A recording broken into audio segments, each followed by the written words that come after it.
That, of course, the soundtrack. We talked about that last week. We do have some more substantial news to talk about this week, which was the news that broke shortly after I posted my aforementioned Monday tip-off article on the previous season and the lackluster, the way that it's become very lackluster over the years. I do stand by a lot of the points that I made in that article, the way that it's kind of become very disjointed over the years. But the fact is, the first NBA 2K18, the first look screenshots for the game, dropped shortly after I posted the article. Again, you're welcome, everyone, for me pushing that through. But they came through, Ben, and yeah, I mean, I'm looking at them. I don't have any major complaints about them. I guess it's very similar to 2K17. The body types maybe look a little bit better. The face is still pretty on point. But yeah, I mean, is there anything that stands out to you, good or bad? Uh, I think the Rosen face looks a little bit better than 2K17 body types. Agreed. Still, like, because again, they're mainly sort of like shoulder or sort of mid bicep sort of shoulder height sort of shot, so you don't get Up torso, kind of, yeah. yeah, so you don't get a whole lot in terms of things, but some improvements. I still think in ways like elements to 2K14 in terms of the skin texturing and stuff still looks better in my opinion. A lot of people have been saying that, like the skin texture and the lighting. Yeah, a lot of people have been saying that. And and yeah, even from like 15, I think 15 was still okay as well, and then in sort of 16, 17, it sort of, I guess, felt a step backwards in terms of things. And so yeah, I kind of miss that. Not in every case for 2K14. There was a few skin textures and colors and things that were off in terms of it, but for the most part of it, the lighting and the way the skin actually looked a little bit more realistic in my opinion. I know with it you sort of need to over exaggerate it to a degree, but yeah, it for me had a more realistic video game look in it and that sort of thing. So yeah, I kind of wish it went sort of a little bit more back towards that. Yeah, a lot of people have been saying that, as I said, and specifically saying 2K14, 2K15, absolutely. Yeah. I guess it's not. I mean, I don't think it looks too bad. Yeah. And Yeah, it's not like massive step backwards, like we're going like 2 generations back or anything like that. But it feels like just a small step backwards in terms of things. But so yeah, but yeah, I get what you were saying. Yeah. And of course, we see the new jerseys, or a quick glimpse of the new Nike jerseys in game, and some of them, as we can see, they actually do have the advertisements on it, and that was something that people were wondering whether they would actually have the advertising in game as well, whether it could conflict with anything, but clearly not. Yeah. Well, I suppose depending which teams, because not every team has announced all their sponsorship deals. We know that Oklahoma City aren't doing so they're keeping it all natural and sponsor free and that sort of thing, aside from the Nike swoosh in this case. So yeah, there's still other teams are still working out agreements and things like that with potential sponsors and that. And yeah, it's still just a 3-year pilot program at this stage, but I still think it would be one thing that does eventually go ahead because of all the extra money that they get to make instead of it. Yeah, it's you're not going to turn down that money, and obviously with the big salaries these days, I'm sure teams want all the money they can get to Oh yeah, to pad the coffers, so to speak.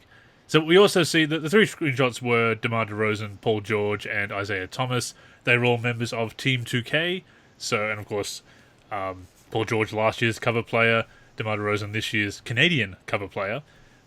Interesting they didn't show Kyrie. I'm guessing maybe because they think he could be wearing a different jersey, and we'll get to that later in the show. But yep. I suppose that'd be the reason for that, because obviously you would think they would show their cover player first and foremost. Yeah, kind of. Well, it's understandable in that sense, but yeah, I suppose it'd be one of the people that you'd want to show off the most in terms of your marketing, since the amount of money that you would have paid to have this player as your cover boy and that. So I did like on the Paul George screenshot, they've got the traded stamp above his name. It kind of reminded me of those old basketball cards where they'd have they printed them and had the photo from before the season, and it's from a different jersey, but they'll have like a now traded to wherever. on the cards. So Yep. it was kind of a cool effect that they did that. I mean, it was obviously everybody knows at this point, I guess, that Paul George is on the Oklahoma City Thunder now, but there's a nice little detail on the screenshot. It doesn't have any bearing on the game, I know, but it just kind of gave me a throwback vibe, I guess, seeing that in the screenshot. But that is the game. We see see it as very similar to 2K17, for better or worse. I guess now we just need to see what it's like in action. Yeah, and again, I think this would be, given how some of the community felt with regards to 2K17, it's like, I think it's a potential real wait and see now. I mean, I'm expecting, I'm hoping that to be some of the improvements that were in a personal sort of standpoint. Yeah, I hope that there's some of the things that didn't balance out very well, or again, some of the legacy issue stuff is worked out on and not just sort of ignored or tweaked where it's still in balance and stuff. So I'm really hoping that they fixed and addressed those sort of things. And that's the thing, and a couple of people have mentioned it in the forum, and I've said it before, I think we've both said it before, is that even if there are some issues with the aesthetics that we don't like that much, or we feel could be better, if the gameplay itself is enjoyable, you kind of stop noticing that after a while. And certainly on PC, we can patch it anyway. On Xbox One and PS4, they push through updates as well. They do that on PC as well, but they push through official updates as well with art updates for jerseys and such, with minor fixes. So, if it all comes down to it, if the gameplay is up to scratch and enjoyable, and some of those legacy issues are fixed, then I can certainly overlook certain parts of the aesthetics that I'm not a huge fan of. Yeah. I mean, it's not like the game looks bad in terms of a lot of the visuals and stuff. It's just some of the quirky gameplay moments has sort of left a slight stain in sort of And I think also you and I, coming from playing these games back in the mid-90s and earlier, and the early 90s and such, we as we've said before, we remember when players just had the 2 pixels for eyes, the 2 dots for eyes, and if they were lucky. Yeah, and barely any recognizable features. The first Lakers versus Celtics, John Stockton had blonde hair for some reason, and it's not like players didn't have black hair in that game.